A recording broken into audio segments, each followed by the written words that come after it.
Okay, we'd like to open up the floor to questions. If anyone has a question, if you'll raise your hand, I'm going to see if I can get to you, and we'll just work it out from there. Okay. That was truly beautiful and insightful. Where I think it kind of didn't work is in the implementation. And I wonder if you want to make any comments about the implementation. You want to start? Go ahead. I think we've only begun. I mean, I think the history will tell you, like after all great councils, it's kind of in the third and fourth generations. If it's going to have an impact, it has to be lived that far down the road. So part of it is that I think we took the short, for some, they took the short road. In other words, let's just take the documents, reflect on them, and that's it. No, this is about living a life, what the council calls for. So in some ways, in my opinion, we've just only begun the implementation. I'll yield to my brothers here. And that seems to be the rule of thumb for anything. If you have a family, you got the principles down, you know, husband and wife has to love each other, be with the kids and all that. But the implementation is where the rub is, you see? You know, and that's why we have lots of things going on, because the implementation. We have a pastoral plan that's coming up in the archdiocese, and we're supposed to be implementing the theology, or no, the spirituality of communion. Well, we've heard a few principles, and the implementation stage is coming up, but frankly, it's going to probably suffer the same thing that the Vatican Council did when the liturgy changed so much. Well, how can you instruct people over a period of time to do something a complete different way? The implementation is always the rub. So I think, you know, you're onto something, but reflect on it. You're probably onto the same thing in your family, with your grandchildren, whoever else is in your care. That's where the rub is. Huh? So yeah, but you don't always judge something by whether it's been rightly implemented, because, you know, dealing with people is like herding cats. You know, you have to step back and you have to realize implementation is not just a simple little thing, you know. So yeah, you're on to something there, but if you open your eyes, it's everywhere. Implementation is always the rub. Huh? Yeah, if you don't have any people, you don't have any problems.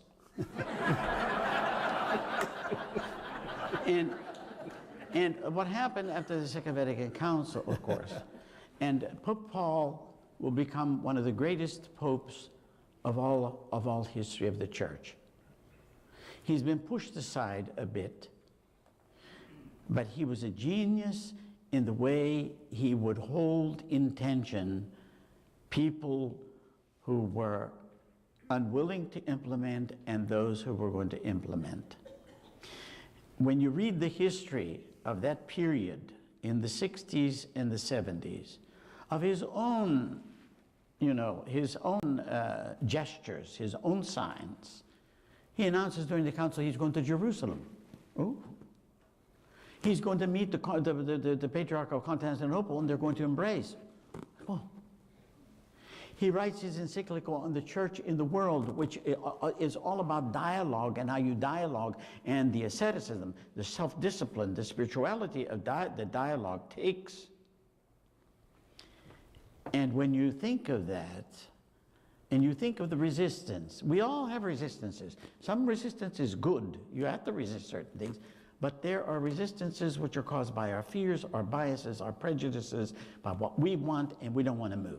Go back to that example I gave you, the family that gets together and is rethinking their roles and how they're going to get the cousins in. And then what about that family next door? And, you know, these people over here don't think like us, they don't look like us, and so how are you going to get this all together? And then they say, okay, fine, we're going to have a participative family. We will take the major decisions we're going to do, and we're going to do it. And then all of a sudden, they think they have this under control, and the father says, we're tearing out the kitchen. I can't stand this kitchen over here. The wife says, but I like that kitchen. No, you're getting a new kitchen. I don't care what you like, but I like that stove. No, whoa, you're not going to get it. Tear it out. And the wife is thrown into confusion because she didn't have a kind of a participative voice. The demands of the Second Vatican Council are very mature demands for all Christians. Very, very mature. Because if you want to have full, active, conscious, participative voice in things, let's say, well, I don't know what went on in trying to get the church up, you know. I mean, there were all kinds of meetings for that. But, you know, it would be like somebody coming in and taking down a statue and that was put in there and people wanted it and the statue's gone. Where did our statue go? And so forth and so on. Implementation is very, very difficult.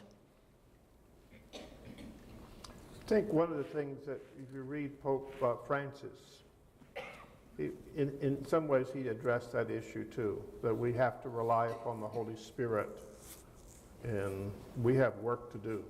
I think that was one of his comments that he made just about a week or so ago. And I think John Paul II, in his encyclical at the beginning of the new millennium, he was old, he was bent over, he was dying. He's looking back over his pontificate, what he had accomplished, and then he looks to the third millennium. He said, the greatest challenge is going to be the spirituality of communion. To make the church a school of love. That's his phrase. And then he says the spirituality of communion consists in this, that I look at you and I look at you and I know that I am not complete without your gift to me. We can stop there and ask ourselves, do we do that? I wake up every day, I pray for the grace to do that. I don't do it well. I don't.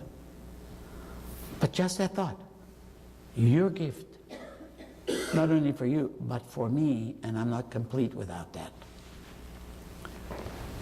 That's not easy. Okay. It's just a clarifying question. At the beginning of your remarks, you said Pope Paul. Did you mean John the 23rd, or did you mean John Paul II? Paul the Sixth. Paul the Sixth. Paul the Sixth. Great Pope. Great Pope. Let me make one comment. As a young student when I went to Rome, one of the things I discovered is that it was beautiful to see the bishops join everyone else at that time in learning what it meant to be members of the church. They attended, when I mentioned that we had those conferences, they were there too.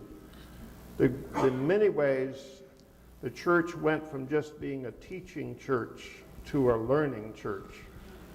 And the bishops spent a lot of time listening and learning what their role was as well. And that was, you know, that's why I mentioned the thing about being together in different contexts and restaurants and so forth. I really think the church grew more so there than necessarily in times in St. Peter's when they took the votes. Good. Okay. Did you three know each other at that time? Did you ever cross paths during that time? Did you play basketball?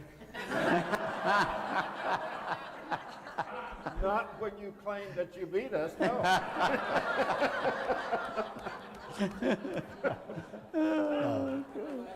No, we didn't. I'd like to reaffirm what Chester says about the and Father Sal. The vibrancy of Rome at that time was incredible. You could go to a lecture any night to hear great theologians. My congregation was in charge of what they called the French seminary. It prepared all of the French clergy that were going to take over and become bishops in France. And we had Henri de Lubac, who had written great works on the church. Yves Congar, who had written 3 volumes on the Holy Spirit. And Jean-Daniel Lou, also a great theologian.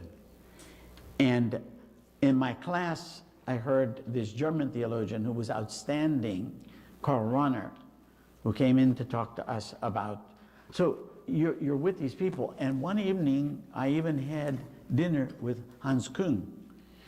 And he was the bishop of who had ordained me, invited me to dinner, and he said, Hans Küng is going to be there. And of course, you're getting all the stuff that's going on, who said what, and which cardinal did this, and somebody else over there, and so forth and so on.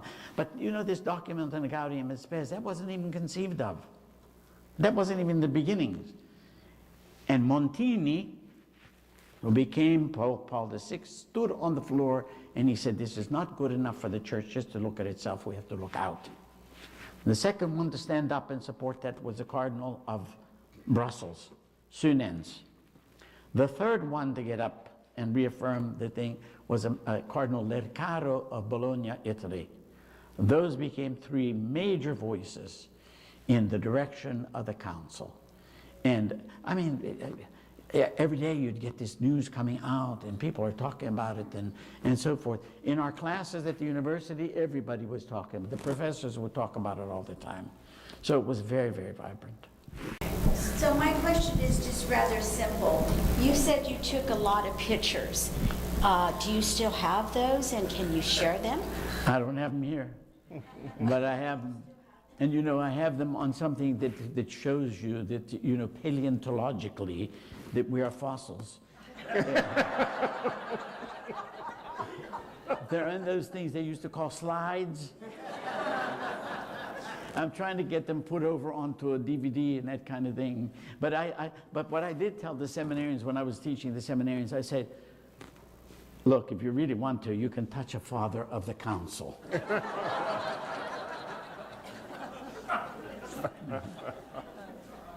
Okay. I'm going to have you come to me. This may be a little too open-ended, but where do we go from here? Any thoughts about where you think the church may be focusing in particular on any of these documents right now? We just got through retranslating the English liturgy.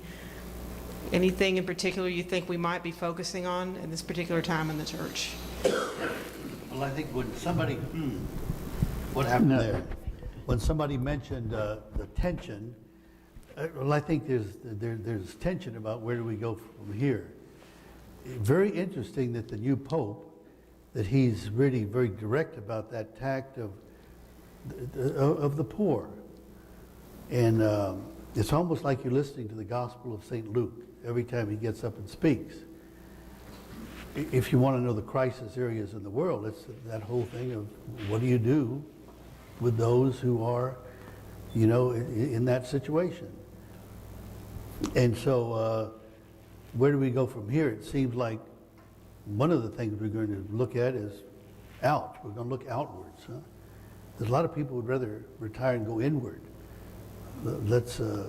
Well, I think that's where we're going. I think there's going to be a real look outwards, and how do we dialogue with the world as it is? You know, there's more and more. There's a big separation between what haves and have-nots, and not just have-nots who have sufficient. People who have nothing. People who have nothing, in a world that gets more and more removed from all of that. So that's my take on it. You know, where do we go from here? Well, we open our eyes to the fact that we're in communion with one another. We're brothers and sisters. And to have a mutual respect no matter what level we find ourselves on that spectrum. Like I said, that's what's dawning on me. I don't know if that has anything to do with reality. Well, one of the reflections I would give is that when I was there and watched the bishops come out of the conclave for the council, practically, what, 90%, 85, 90% looked like me, my skin. That's no longer true. I mean, the makeup of the bishops that would be voting these days would represent the universal church. And so, in some ways, I would think that where do we go from here is probably to listen to the different local churches I don't mean parishes, but local churches, dioceses. And I think hopefully Pope Francis will help us. He comes from an area that has suffered and continues to do that, to help us listen to, as Sal says, the poor, marginalized, and he's already doing that. I mean, he's already named some cardinals to look at the church in terms of its leadership. One of the problems with the Second Vatican Council was that the Curia was there so long they wouldn't let any fresh air in. And it took someone like John the 23rd to say, okay, we're going to do this differently. And they internationalized it. But the tendency of any bureaucracy is to stay the same. You help each other stay the same. But I think Francis may surprise us in more ways than one. And so I guess that's one of the directions I would think we might be going. I think we have to watch this present Pope very carefully. He does nothing which is unintentional. He knows exactly what he's doing.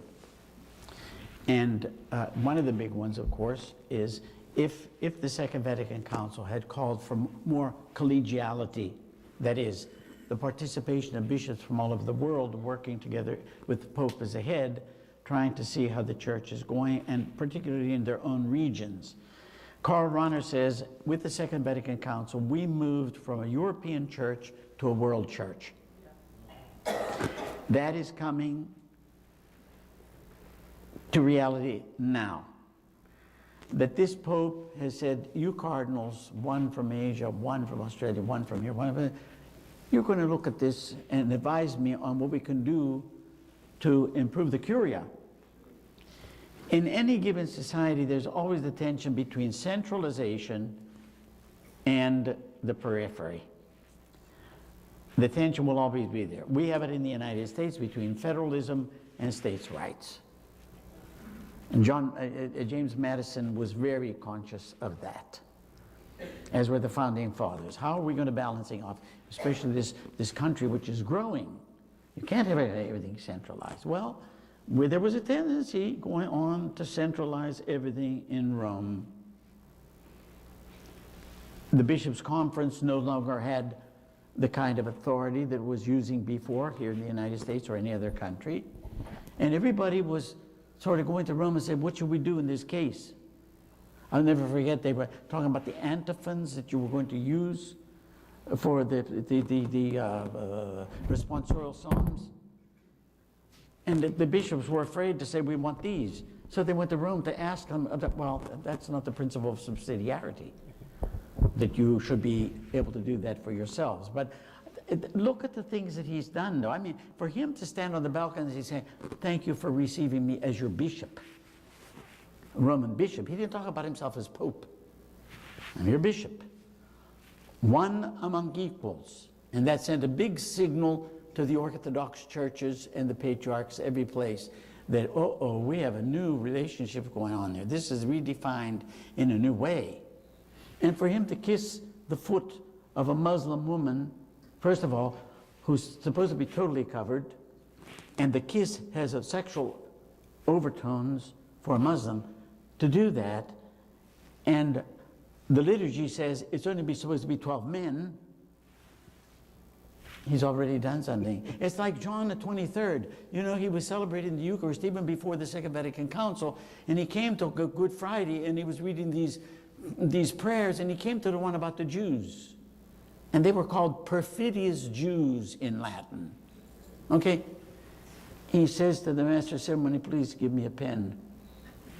He scratched out perfidious. He changed the liturgy. My God, how can you change the liturgy? It can be done. I'm the Pope. And I think his best saying was, after one of his, when he popped out of the little cuckoo cage up there, he popped out, and one of the things he said was to the people at the end, he says, buon pranzo. He says, have a good lunch.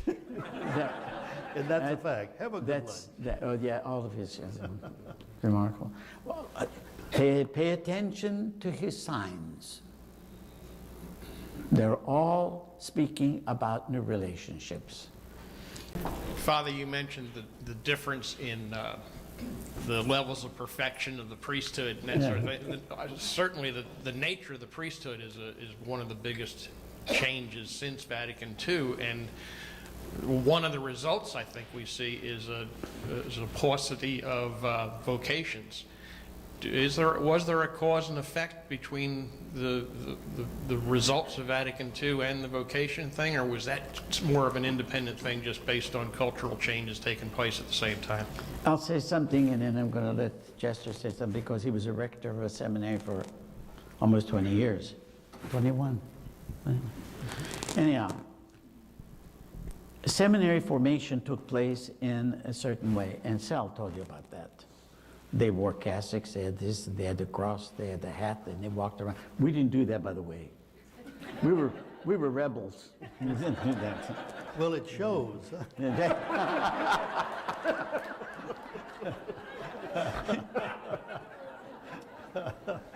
Almost all formation was standardized. The way you had the day structured for morning prayer, noonday prayer, evening prayer, the times that you went to confession, the time you said the rosary, so forth. It was very, very clear. We had a tension within our formation because our men had to go to the bush. Were they going to live this kind of a monastic life in the bush? You're going out to people, how do you do that? That was already taking place within ours. But if it were in the diocesan seminaries, it would have been very, very marked by discipline and so forth, evaluations, etc. And then priests went out with a clear rule about how you are a pastor in the parish and you are the top CEO, sort of kind of thing. The Second Vatican Council calls for service.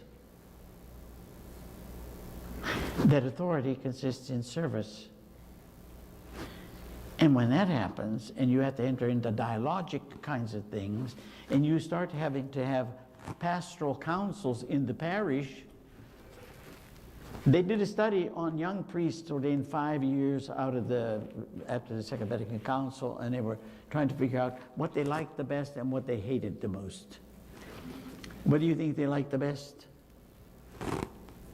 What do you think? Saying Mass. Saying Mass. Why do you like it best?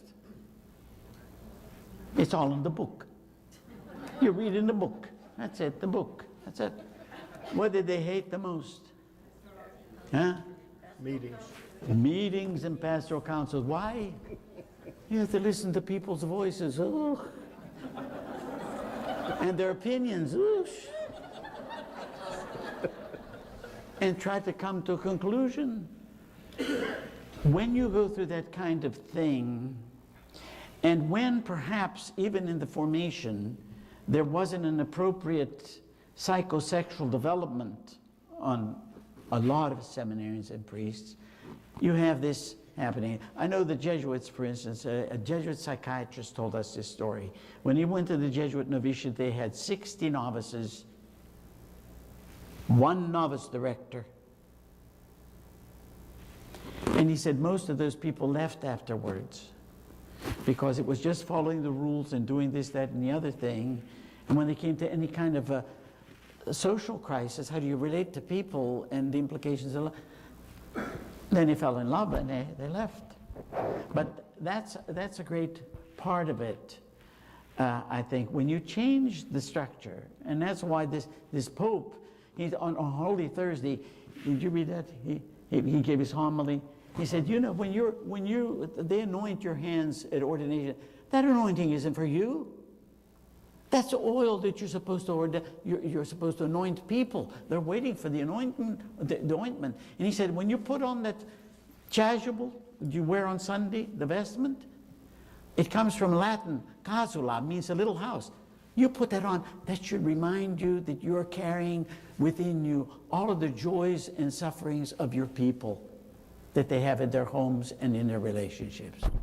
That's what it's all about. I'm sorry. Well, no, I think my comments would be similar. When I was in seminary, 60 to 64 here in Houston, we had one dean of formation, and he knelt or sat up in the choir loft, and we had individual seats in the chapel. We had seating assignments in the dining room. He knew exactly who was there. He just had this little list. The problem was that there was no real relationship other than one of authority, whether you attended or not. When I became rector in '82, the whole process had changed, and we had a lot of smaller groups, and so we had what we call formation directors who got to know the students and worked with them and to help them grow. That was the goal, to help them grow to be pastors. Many discovered that they couldn't do that, but many did choose that way of life. So the other thing about lack of vocations and so forth, let me put it in another way. One of the things I think the council did, especially the one on the document on the church, or the constitution on the church, as well as the liturgy, focused on baptism. That the most important sacrament in the church is baptism. Mm-hmm. And that each of us who are baptized are called to serve, not just the priest and the religious. I think that's revolutionized the church, especially in this part of the world. When you look at a parish like us here, we say over 100 ministries, but I mean, that's, for every person there's a ministry that they're called to.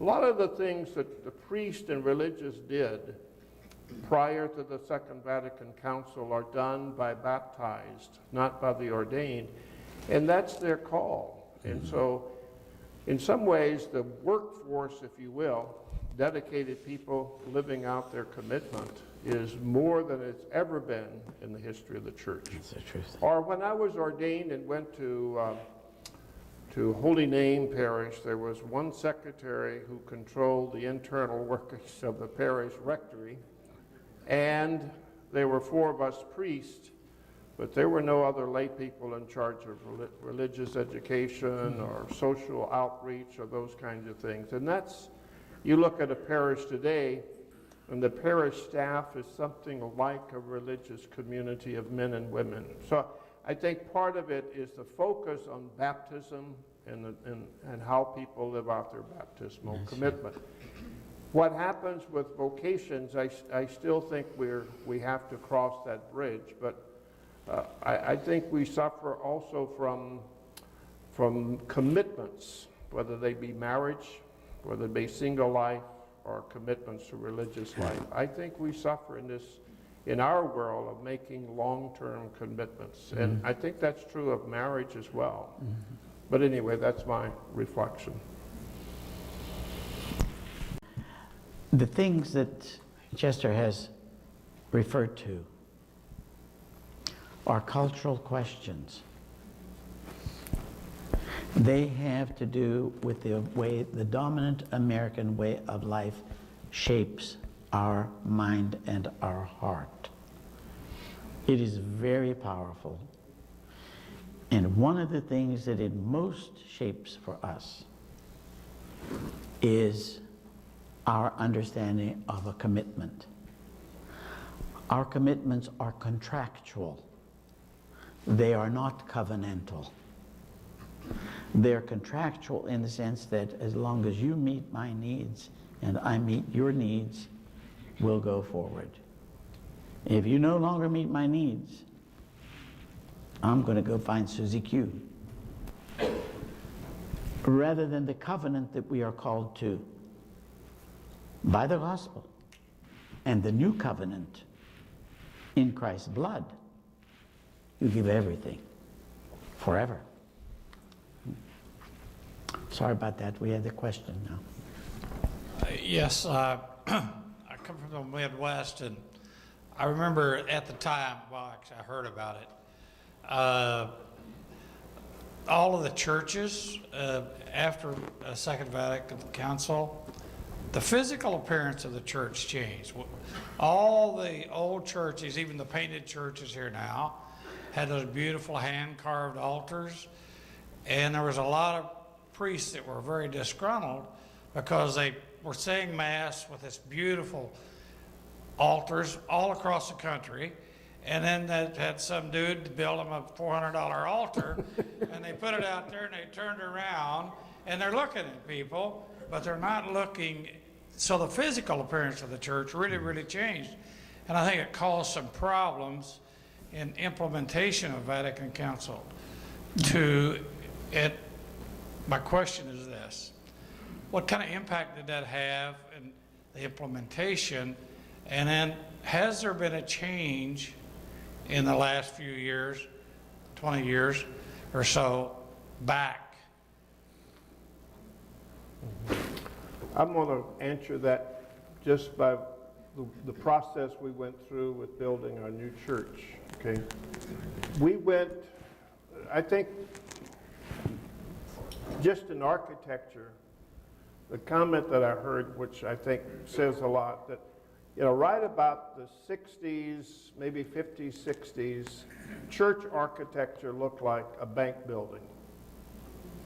And bank buildings began to look like churches if you look at downtown Houston.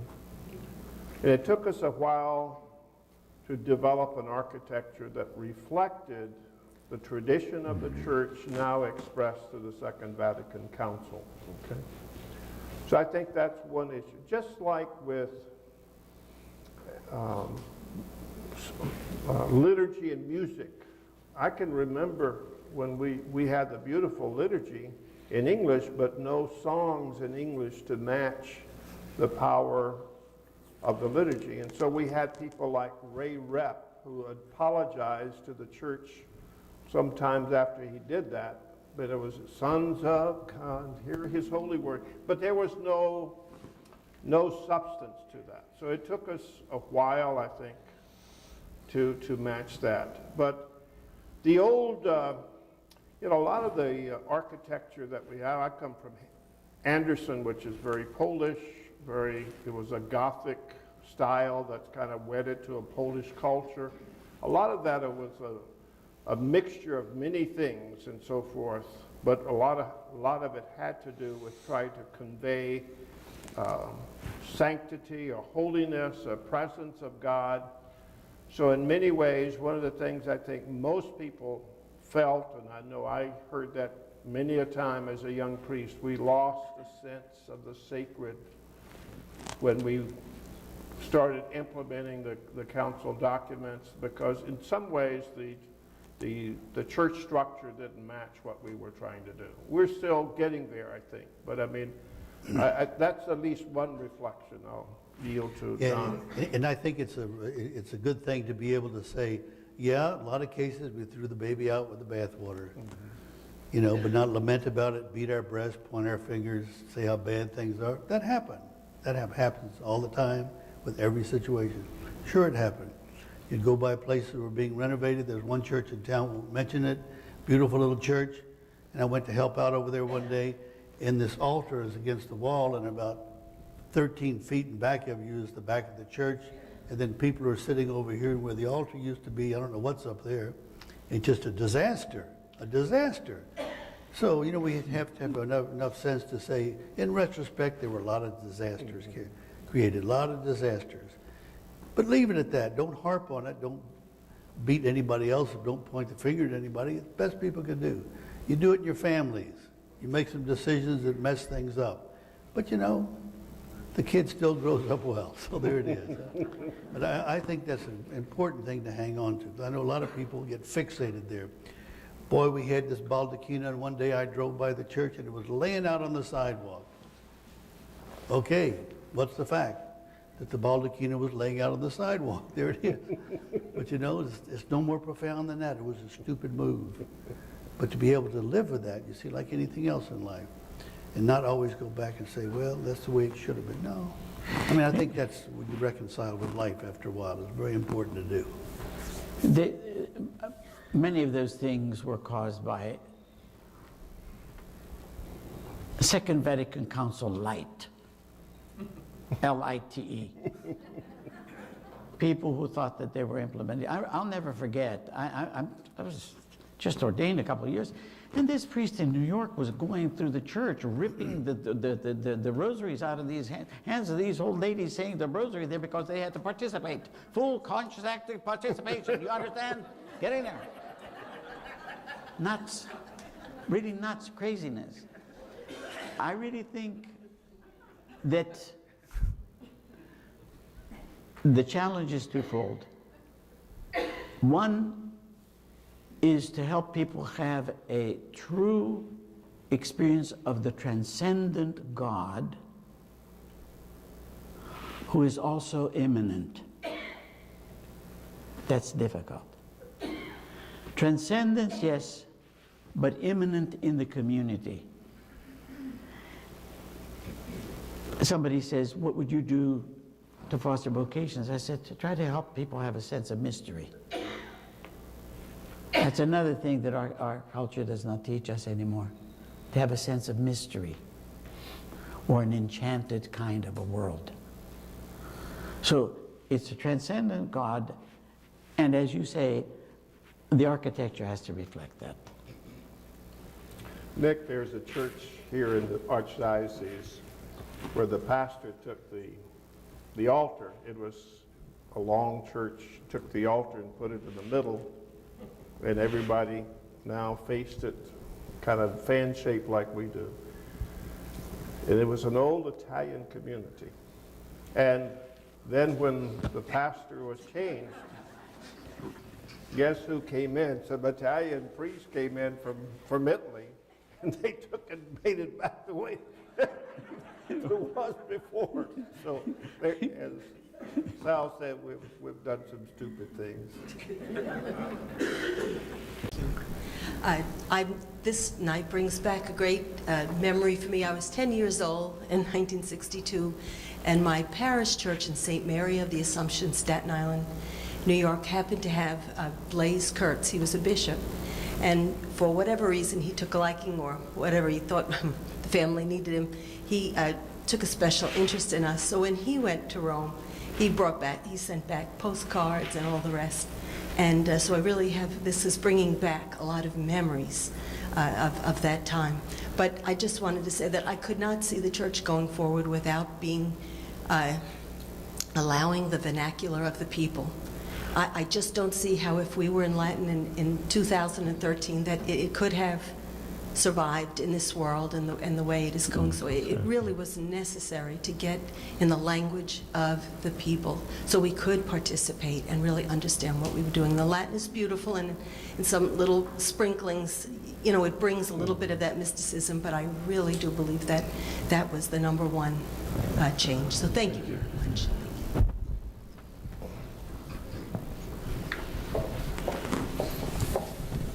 Okay, do y'all have any last comments? No, this was Anything a else? delightful evening for me. You're great. You're great. You're great. Thank you.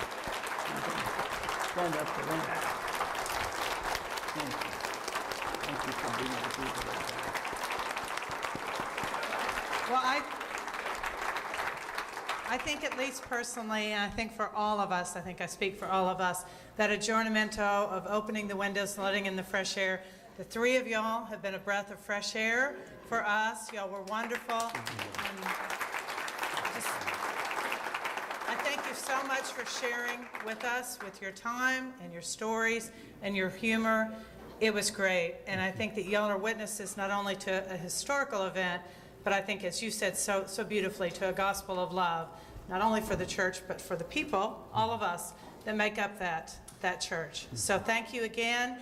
And as Father Borski said in the beginning, he said a lot of what happened at Vatican II took place in the restaurants of Rome. It took place over cappuccino, over pasta, and over Chianti. We do not have the cappuccino or the pasta, but the Chianti, we do. So in memory of your time in Rome and of sharing this evening here with us, we'd like to present to each of you a bottle of that Chianti.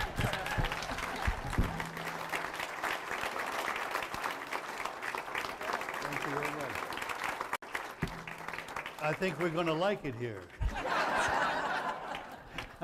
Thank you again so very much for coming. Thank And you. thank all of you for coming too.